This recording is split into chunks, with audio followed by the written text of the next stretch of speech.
우리 앞에 있는 제목이 있습니다. 시작. 토후 보후 말씀. 한 번 더. 토후 보후 말씀. 아멘.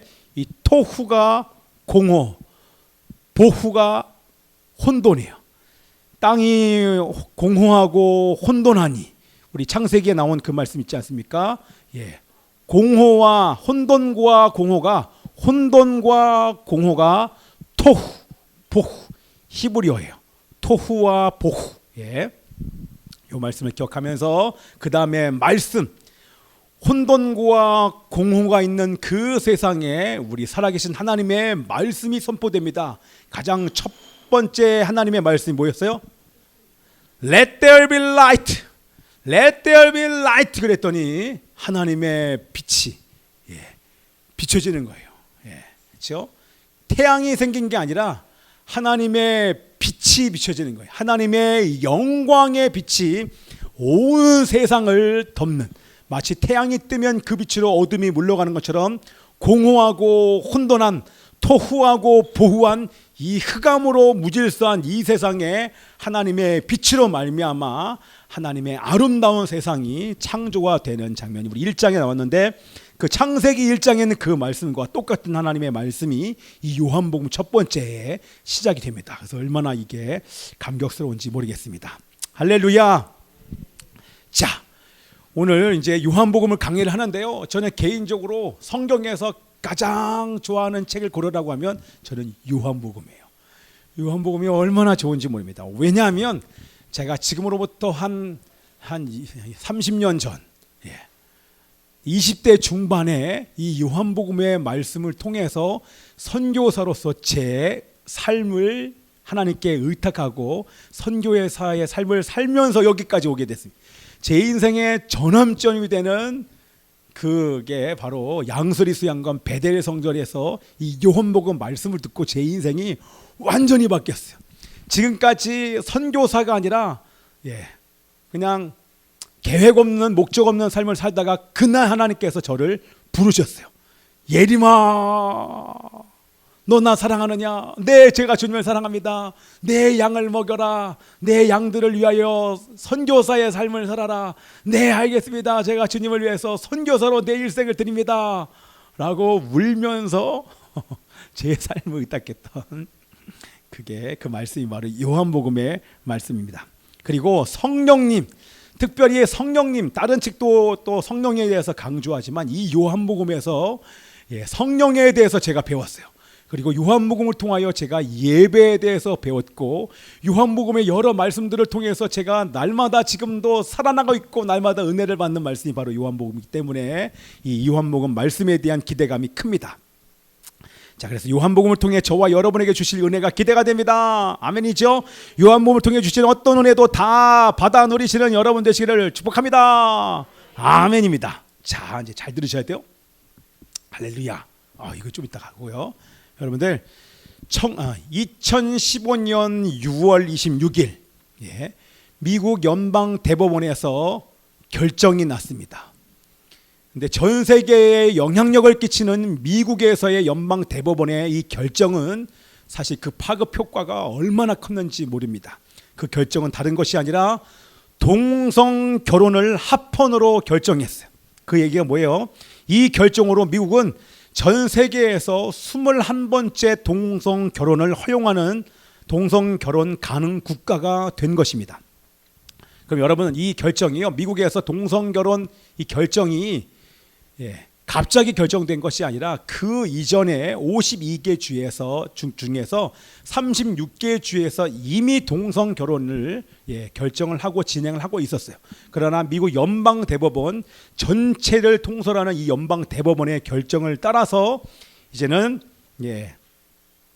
다른 주에서도 이 동성 결혼을 인정할 수밖에 없게 된 것입니다. 그럼 이 결정으로요, 동성 커플이 25만 커플이 있었어요. 그 전까지 2015년까지.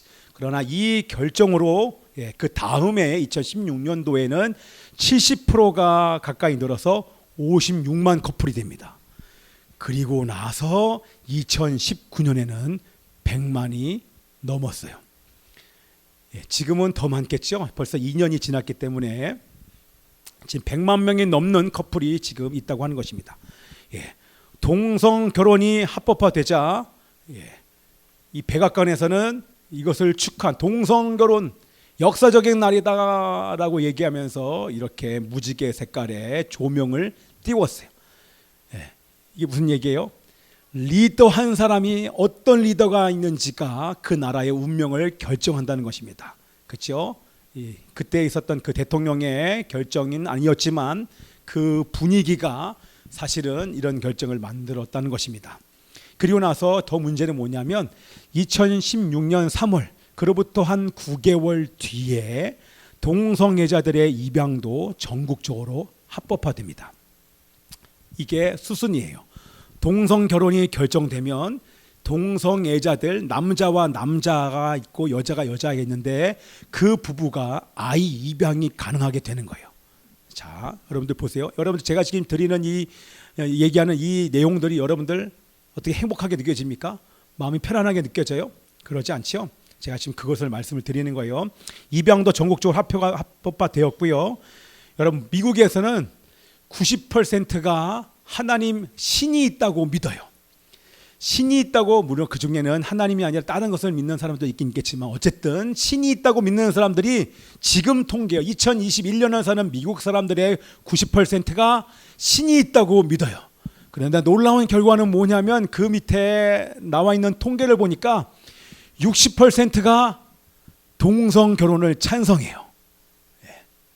동성 결혼을 찬성한다는 얘기입니다. 성경에서 반대하는 동성 결혼을 찬성해요.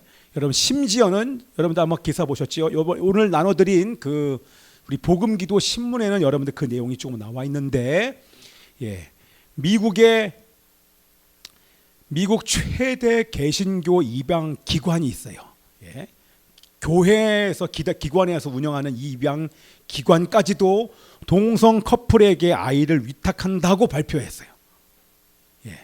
이런 기독교 기관까지도 동성 커플 남자와 남자가 있는데 그 커플에게 입양의 아이들을 지금 맡긴다고 발표를 해서 지금 물의를 일으키고 있습니다. 문제가 뭐냐면 그 그림 볼게요. 이게 정상적으로 보이지 않죠? 이게 깨끗해요. 만화를 아무리 좋은 곳으로 해도 남자와 남자의 집안에 남자아이가 입양돼요. 자, 문제는 뭐냐면 동성애 집안에 아이가 입양되면 이 아이가 앞으로 동성애자가 될 확률이 55%예요. 2명 중에 1명 이상은 동성애자가 될 가능성이 있다라는 거예요. 왜요? 보고 배운 대로 동성애자가 될 수 있다고 하는 것입니다. 자, 이거는 지금 그 동성애자들의 어떤 인권에 대해서 동성애자들의 인권이 아니라 여러분 가장 큰 문제는 좀 이따 얘기하고요. 전 세계에 영향을 끼치는 미국의 동성결혼 합법화의 결정적인 영향, 다른 것도 제가 지금 설명을 드릴 수 있지만 이 미국의 동성애 합헌의 동성결혼의 이 결정과 그 영향은 즉시로 우리나라에게 영향을 줬다고 하는 것입니다. 6월 26일인데 우리나라에서 언제요?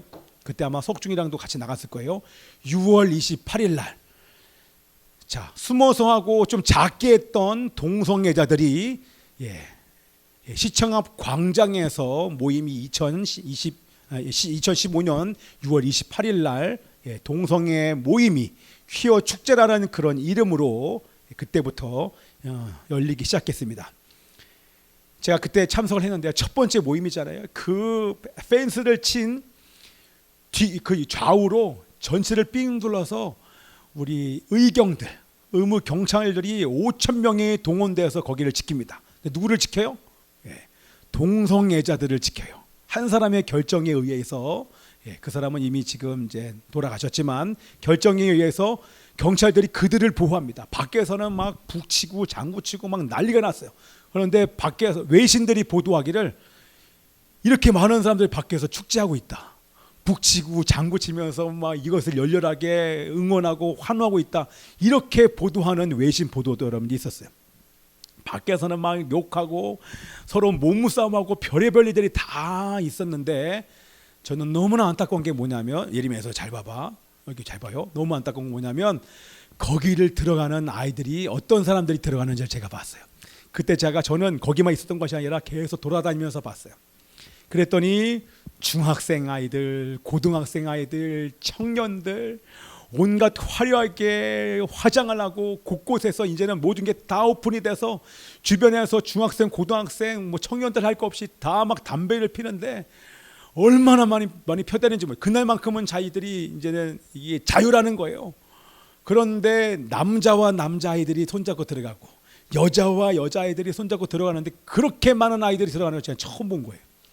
제 눈으로 그런 걸 못 보다가 실제 거기를 들어가는 아이들을 보면서 너무 안타깝고 그것이 좋아 보인다. 와, 저 아이들 행복하겠다. 와, 아름답다. 그렇게 느껴지는 것이 아니라 네 마음 안에 답답함, 그 안타까움에 제가 사실은 넋이 나갈 아무것도 할 수 없어요.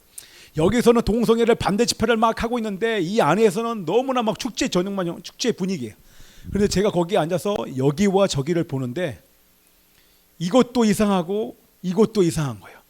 이 모든 게 다 전체 아름답지가 않은 거예요. 질서가 없어요. 무질서해요. 처음에 창세기에 있었던 그 하나님의 말씀처럼 공허하고 혼돈, 질서가 하나도 없고 평화도 없고 생명이 없는 듯한, 여기서는 막 뭔가 기도를 하긴 하는데 그 안에서 끌어나오는 그런 분노의 마음, 어떤 이들과 같은 사람 안에서 오는 분열, 이런 것 때문에 제가 너무너무 마음이 정말 말 한마디 할 수 없을 정도로 제가 넉나간 것처럼 그냥 가만히 있었어요. 그게 하나님의 마음이었다고 저는 믿어요. 그런데 문제는 뭐냐면 그 모임에 참석했던 많은 사람들이 이제는 동성애 이 모임과 어떤 그런 만남들이 활발하게 진행되고 나서, 그러면서 우리 대한민국의 통계로 나온 결과를 보면 거기도 이제 나중에 신문에 나옵니다. 뭐냐면 안타까운 것은 뭐냐면 그로 인해 대한민국에서 발생한 가장 큰 문제는 세계적으로 감소 추세인 에이즈가 다른 나라에서는 줄어들고 있어요. 모든 나라 추세예요. 그런데 대한민국의 에이즈 추세가 891%, 거의 900%가 증가합니다. 우리나라 에이즈 환자의 숫자가 몇 명인 줄 아십니까? 13,000명이 넘어가요.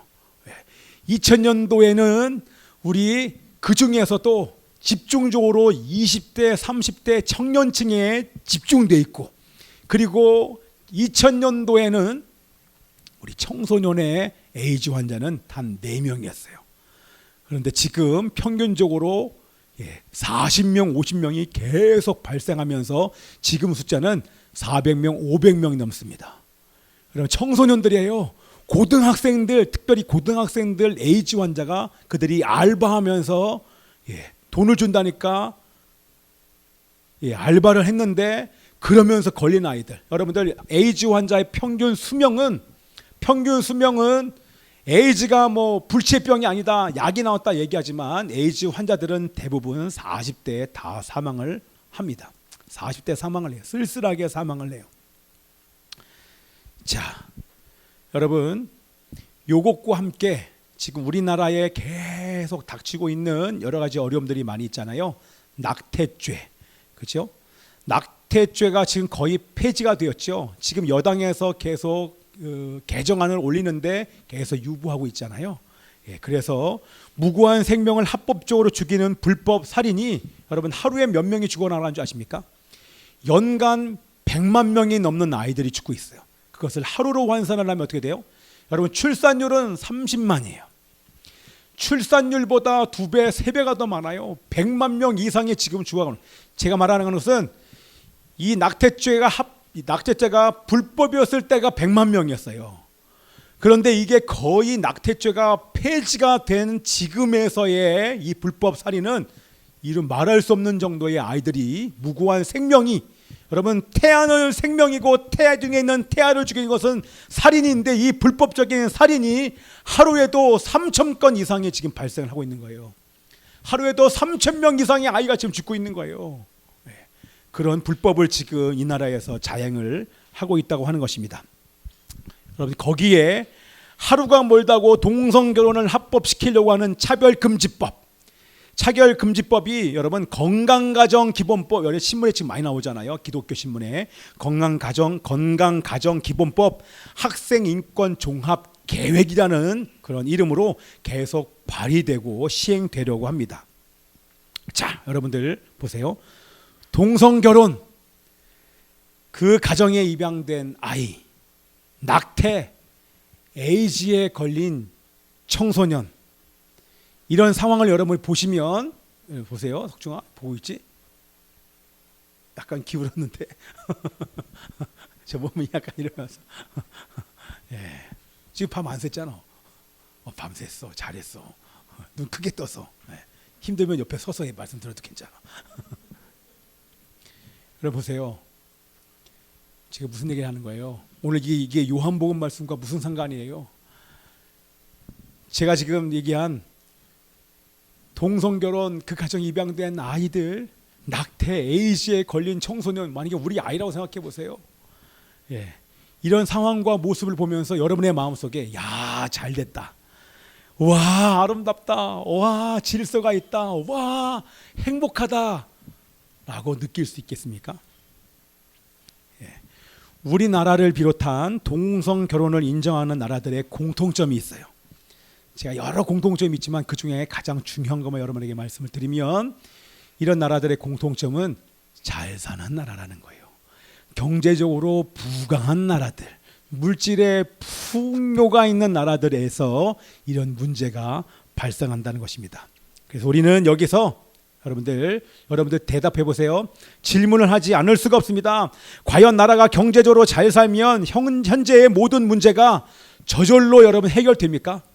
나라가 부강하게만 하면, 우리 가정이나 개인의 돈이 많아지면 이런 문제가 여러분 저절로 해결될 수 있습니까? 대한민국이 잘 사니까 여러분 이전보다 더 행복해졌습니까? 여러분 어떻습니까? 대한민국이 여러분 이전보다 훨씬 더 부강해졌잖아요. 옛날에 못 먹고 못 살았는데 요즘 못 먹고 못 사는 사람이 누가 있습니까? 오히려 살 빼게 해달라고 여러분들 기도하잖아요. 이전보다 부강해졌는데, 돈이 더 많아졌는데 대한민국이 이전보다 더 행복해졌습니까? 아닙니다. 대한민국이 돈이 많아지고 물질적으로 풍요로워지니까 여러분 정의가 살아나고 거짓과 폭력이 사라지며 가정이 더 행복해졌습니까? 여러분 가정이 더 행복해졌습니까? 아닙니다. 그렇지 않다고 하는 것입니다. 그러면서 우리는 중요한 사실을 깨닫게 되는 것은 뭐냐면, 다시 한번 경제의 발전이, 잘 사는 것이 인간의 근본적인 문제를 해결할 수 없다고 하는 것입니다. 아멘입니까? 할렐루야. 잘 보고 계시죠? 석중아? 잘 보고 있어?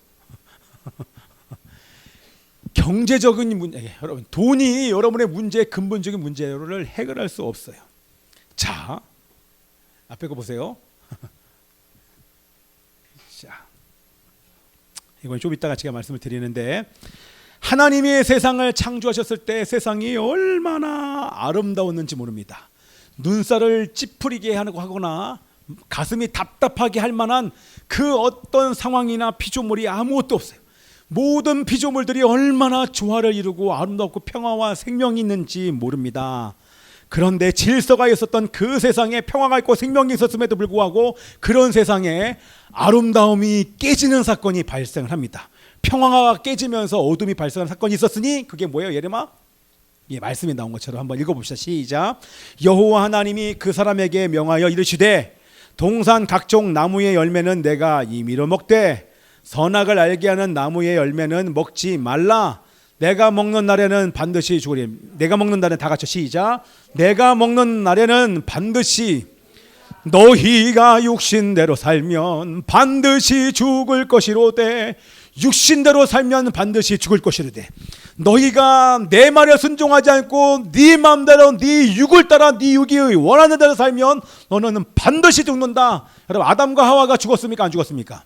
아담과 하와가 죽은 것입니다. 지금 우리가 죄를 지으면 죽습니까? 안 죽습니까? 우리가 죄를 짓는 즉시로 죽는 것입니다. 영적으로 죽는 거예요. 하나님과 관계가 깨지는 거예요. 더 이상 하나님의 영광이 비춰짐에도 불구하고 하나님의 영광과 임재를 느끼지 못하는 거예요. 죽은 거예요. 죽으면 분별되지 않아요. 세상의 종이 되어서, 사단의 종이 돼서 사단이 원하는 삶을 살 수밖에 없다고 하는 것입니다. 이 아담과 하와가 여러분 아담과 하와가 같이 부족한 거 있습니까? 아담과 하와에게 없는 것이 있습니까? 없는 게 없잖아요. 모든 걸 다 소유할 수 있잖아요. 원하는 모든 것을 다 풍요롭게 누릴 수 있었음에도 불구하고 아담과 하와 안에 있는 이 풍요로움과 이 행복과 질서가 깨지는 일이 있었으니 바로 하나님의 말씀을 무시하고 불순종했기 때문인 것입니다. 아멘. 지금 따뜻해서 그런가? 너무 따뜻한가 보다. 하나님의 말씀을 무시하자, 하나님의 말씀에 불순종하자, 이 모든 질서가 와장창 깨져버린 거예요. 아름다움이 깨져버린 것입니다. 질서는 아름다움이에요. 아름다움은 질서예요. 이 질서가 깨져버리자, 아름다움이 깨져버리자 평화가 아니라 혼돈이 다시 지배하기 시작한 것입니다. 태초에 하나님께서 공허하고 토후하고 보호한 세상에 하나님의 말씀으로 창조한 아름다운 세상이 인간의 불순종과 죄로 말미암아 다시 혼돈으로 들어가게 된 것입니다. 이해되시죠? 자, 그러면 여러분 다시 한번 풍요가 인간의 타락을 막을 수 없음을 우리는 아담과 하와를 통해서 알 수 있는 거예요. 모든 것이 풍요로웠는데 그럼에도 불구하고 하나님의 말씀에 불순종하고 무시하며 죄를 짓자 이제는 문제가 생겼습니다. 풍요가 결코 인간의 타락을 막을 수 없다고 하는 것입니다. 자, 오늘 본문 말씀 읽을게요. 자, 본 말씀 앞에 거 보고 큰 소리로 우리 예성이가 읽어봐. 큰 소리로 시작. 읽어봐. 5학년 우리 5학년이 얼마나 크게 읽는지 이게 인터넷으로 나와. 자, 읽어봐. 시작. 태초의 말씀이 더 크게 읽어봐. 읽어. 시작.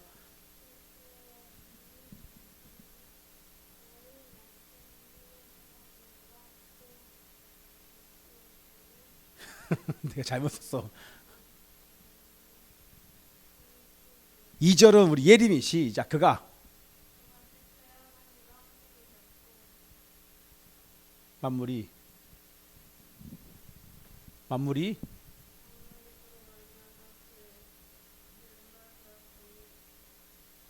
지은 것이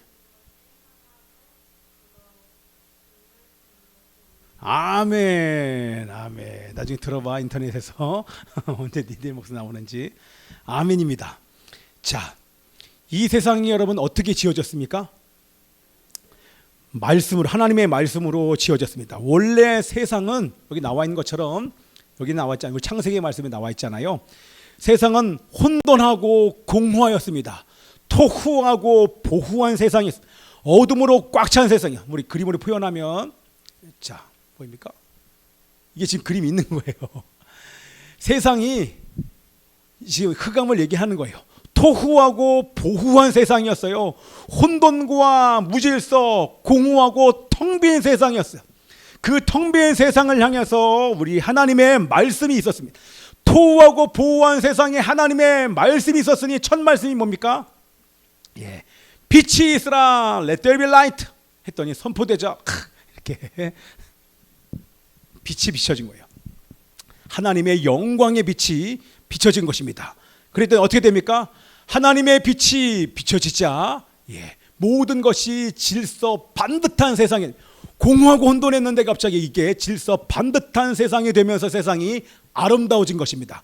그러면서 하나님께서 말씀으로 창조하신 것이 뭡니까? 처음에 빛을 창조하시고 따라 빛궁 땅해 오동 시작. 빛궁 땅해 오동 시작. 빛궁 땅해 오동. 빛을 창조하시고 땅을 창조하시면서 여섯째 날까지 빛궁 땅해 오동 이 모든 것을 하나님의 말씀으로 창조하자 이것이 모든 게 다 조화를 이루면서 하나님 보시기 아름답다고 주께서 말씀하실 정도로 아름다운 세상이 된 줄 믿습니다.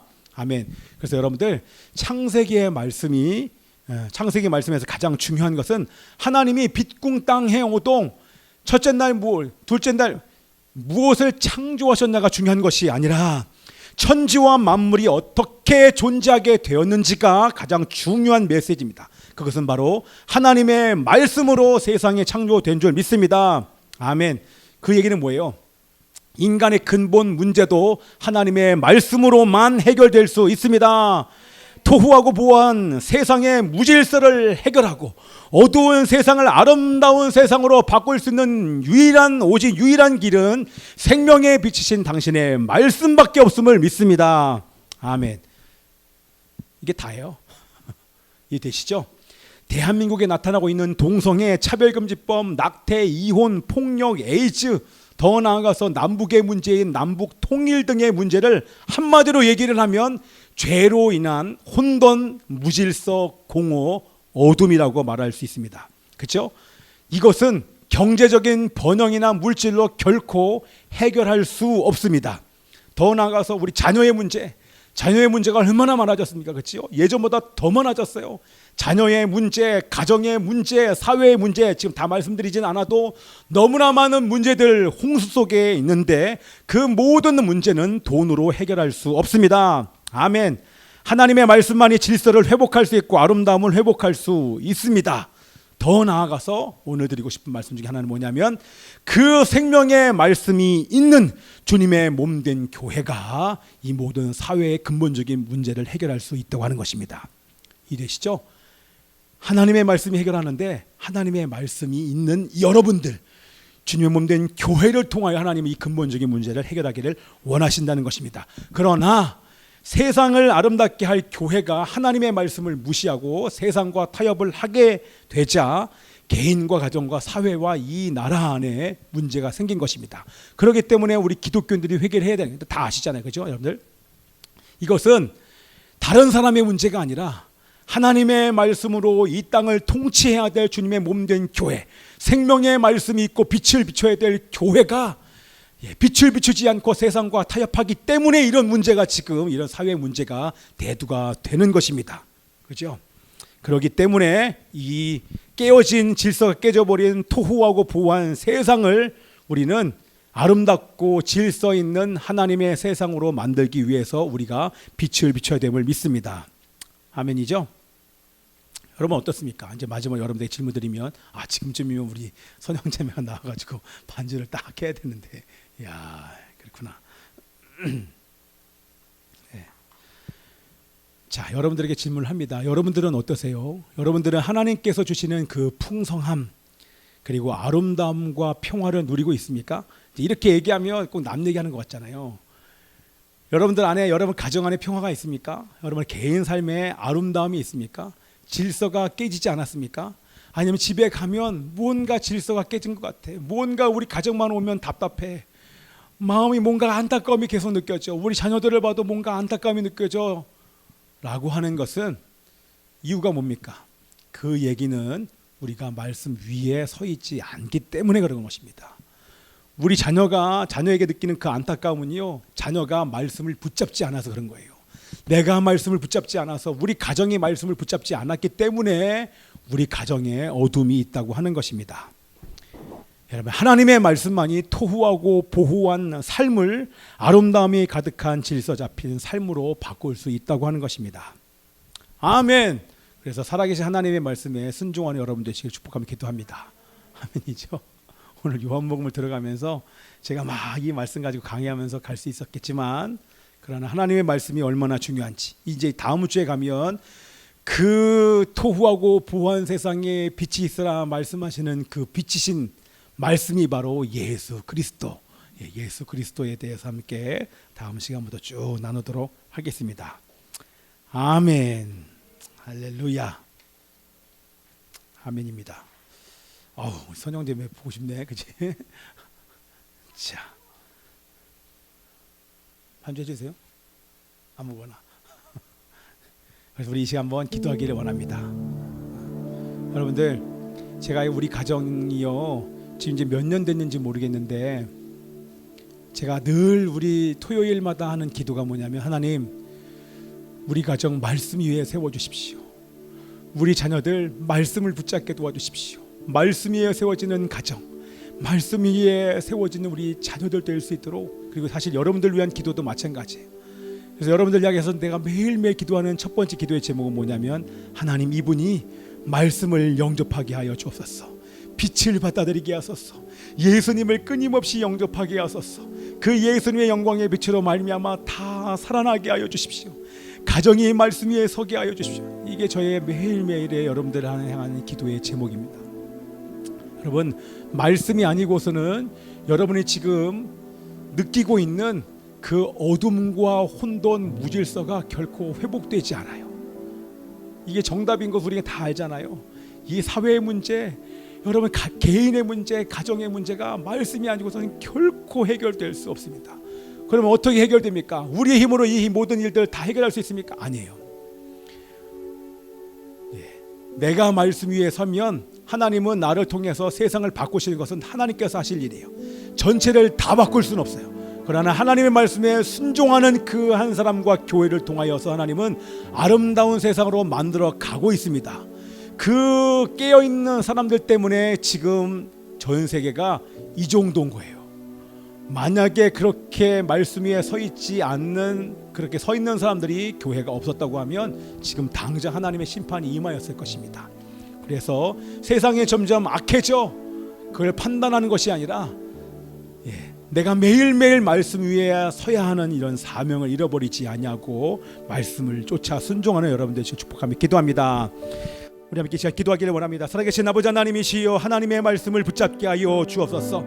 우리가 하나님의 말씀에 순종할 때 하나님의 말씀이 우리의 삶과 인생과 자녀들과 가정을 붙잡아 주실 줄 믿습니다. 질서 잡힌 아름다운 삶, 평화롭고 풍성한 삶이 되게 해주실 줄 믿습니다. 하나님, 제가 말씀에 순종하겠습니다. 우리의 가정과 자녀가 말씀에 순종하게 하여 주시옵시고 말씀 위에 서게 하여 주시옵소서. 우리 통성으로 기도합니다. 살아계신 아버지 하나님이시여, 하나님의 말씀을 붙잡게 하여 주옵소서.